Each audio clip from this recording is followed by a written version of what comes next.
La motivation fait référence aux choix que les gens font au regard des expériences qu'ils désirent réaliser ou de leur but et du niveau d'effort qu'ils sont déterminés à fournir pour les atteindre. Vous ne pouvez pas dire à quelqu'un d'être motivé. Reconnaître sa ou ses motivations. Considérer la motivation comme un ensemble de facteurs en changement. Augmenter ses attentes face au succès. Changer sa perception de l'habileté. L'habileté devient un état variable et non statique. Je vais vous raconter l'histoire de Robert.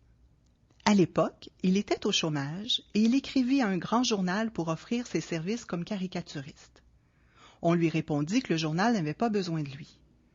Au lieu de se laisser décourager par une réponse négative, il la considéra comme un défi lancé à son ingéniosité. Sans perdre de temps, il fit un premier dessin et l'expédia au journal. Toutes les semaines, il posta ainsi un nouveau dessin. 52 semaines et 52 dessins plus tard, il n'avait toujours pas reçu de réponse du journal et dut admettre que le courage commençait à lui manquer.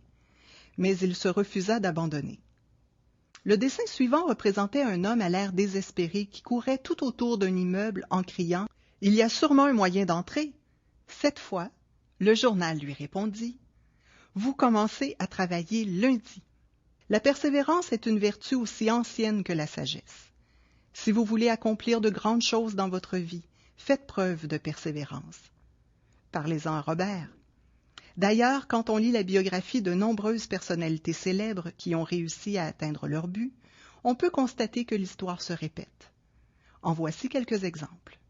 Steven Spielberg obtenait des notes si médiocres qu'il n'a eu accès à aucune école de cinéma importante. Walt Disney a fait faillite avant de devenir producteur de cinéma et millionnaire. Beethoven, perçu comme le plus grand compositeur de tous les temps, perdit le sens de l'ouïe, ce qui ne l'empêcha pas de créer quelques-unes de ses plus belles symphonies. Ils étaient motivés et ils ont persévéré.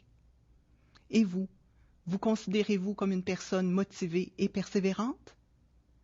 Pour vous aider à maintenir votre motivation et persévérer dans vos études, nous vous encourageons à vous procurer le livre de Bernard Dionne « Pour réussir ». Il vous proposera de nombreux petits trucs et conseils.